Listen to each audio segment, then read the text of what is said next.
नमस्कार। Hello guys, आप ये देख रहे हैं पटना का मौर्य लोक कॉम्प्लेक्स। मौर्य लोक कॉम्प्लेक्स में आपको हम ये दिखा रहे हैं स्मार्ट पार्किंग के नाम पर किस तरीके से सरकारों ने अब तक लूट का खेल खेला है। दरअसल नवंबर 2022 में पटना के मौर्य लोक में स्मार्ट पार्किंग की शुरुआत की गई थी, लेकिन महज 2 साल बाद ही यहाँ पर नौबत ये आ गई कि स्मार्ट पार्किंग में ताला लटक गया है। यहाँ पर काफ़ी ज़ोर शोर से मौर्य लोक परिसर को बर्बाद करने के लिए, कारोबारियों को बर्बाद करने के लिए यहाँ पर स्मार्ट पार्किंग की सुविधा शुरू की गई थी। हुआ ये था कि इसमें कई सारे गेट बंद कर दिए गए थे, एंट्री पॉइंट फिक्स किया गया था, एग्ज़िट पॉइंट भी फिक्स किया गया था। लेकिन 2 सालों बाद ही मौर्य लोक परिसर में स्मार्ट पार्किंग की जो व्यवस्था थी वो पूरी तरीके से फेल होती नज़र आ रही है। ये मौर्य लोक का दक्षिणी हिस्सा है जिसमें कई सारे कार्यालय भी हैं और इसमें पटना नगर निगम का दफ्तर है जो कि पूर्वी हिस्सा है मौर्य लोक परिसर का। यहाँ पर कई प्रतिष्ठान हैं, दुकानें हैं, बड़ी बड़ी खादी की दुकानें हैं, तमाम सारे यहाँ पर शॉपिंग कॉम्प्लेक्स है। ये देखिए, ये जो हम नज़ारा आपको दिखा रहे हैं ये मौर्य लोक कॉम्प्लेक्स का है और ये बता रहा है कि किस तरीके से यहाँ पर ये व्यवस्था यहाँ पर फेल नज़र आ रही है। आइए अब आपको हम ये दिखाते हैं कि ये जो बिहार इंटरमीडिएट काउंसिल है उसके ठीक साइड में यहाँ पर देखिए कैमरे लगे हुए थे, कई सारी व्यवस्थाएँ यहाँ पे थी। बिना पार्किंग शुल्क दिए आप एंट्री नहीं कर सकते थे। यहाँ पर इनके अलग से कैबिन भी बने हुए थे, यहाँ पर कर्मियों की तैनाती भी थी। आप ये देखिए इसके अब नज़ारे दरअसल हो कैसे गए हैं।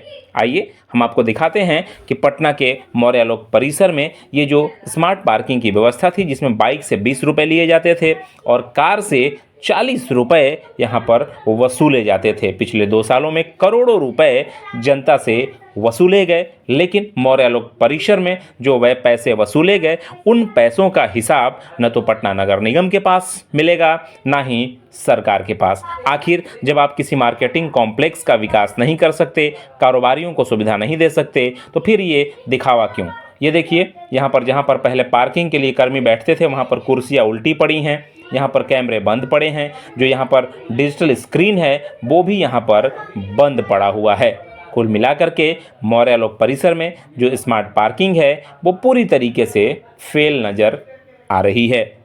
यहाँ पर अब सरकार की ओर से और नगर विकास विभाग की ओर से हालांकि अलग पार्किंग बनाई जा रही है, लेकिन यहाँ पर जो मौर्य लोक का जो गेट संख्या ये 5 है, देखिए यहाँ पर किस तरीके से जो अब स्थिति है वो पूरी तरीके से बदहाल हो चुकी है। यहाँ पर केबिन के भीतर कोई नहीं है, कुर्सियाँ उखड़ी पड़ी हैं, डिजिटल स्क्रीन बंद है, गाड़ियों की आवाजाही पहले से अब आसान हो गई है। दरअसल मौर्य लोक परिसर के दुकानदारों की भी यही एक शिकायत थी कि लोग यहाँ पर नहीं पहुँचते थे। ये मौर्य लोक परिसर का ये बीच का गेट है जो कि उत्तरी हिस्से में है।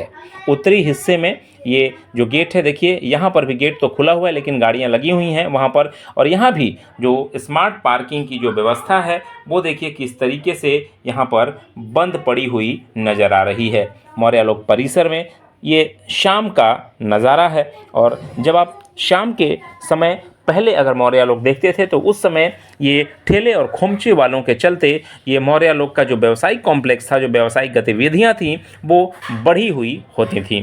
जनता जब यहाँ पर पहुँची तो मुझे पहले भी अंदेशा था कि यहाँ पर पार्किंग नहीं चल पाएगी और दरअसल उसका जब नज़ारा देखा तो मुझे लगा कि अपने दोस्तों को ये वीडियो ज़रूर दिखाना चाहिए कि किस तरीके से पटना नगर निगम के अफसरों ने स्मार्ट पार्किंग के नाम पर जनता की जेब से करोड़ों रुपए की न केवल उगाही की बल्कि पटना को एक तरीके से ठगने का भी काम किया है।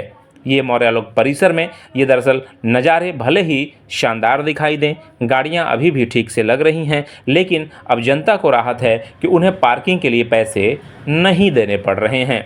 ये अलग बात है कि पटना के मौर्य लोक परिसर में एक कार पार्किंग बनाई जा रही है जो कि मल्टी लेवल कार पार्किंग होगी। ये मल्टी लेवल कार पार्किंग जो होगी ये पश्चिमी और दक्षिणी छोर पर होगी और साथ ही मज़ार के पास भी बनेगी, जिसमें करीब 150 गाड़ियों को रखे जाने की व्यवस्था है, जिस पर कुल मिलाकर के 25 से 26 करोड़ की लागत आनी है। ये हम पटना के मौर्या लोक परिसर में उत्तरी छोर पर हैं और ऊपर से ये हम नज़ारे आपको दिखाने की कोशिश कर रहे हैं कि अब किस तरीके से यहाँ पर स्मार्ट पार्किंग बंद होने से अब लोगों की आवाजाही बढ़ गई है। दुकानदारों का कहना है कि पहले से बिक्री भी उनकी अब बेहतर हुई है, क्योंकि ग्राहक पहले से अब ज़्यादा आने लगे हैं। अगर यहाँ पर व्यवहारिक रूप से इसी तरीके से अगर इस रवैये को अपनाया जाए तो स्थिति और बेहतर सुधरेगी। कैसी लगी जनता की आवाज़ ज़रूर बताइएगा। चैनल को सब्सक्राइब करना नहीं भूलिएगा। नमस्कार।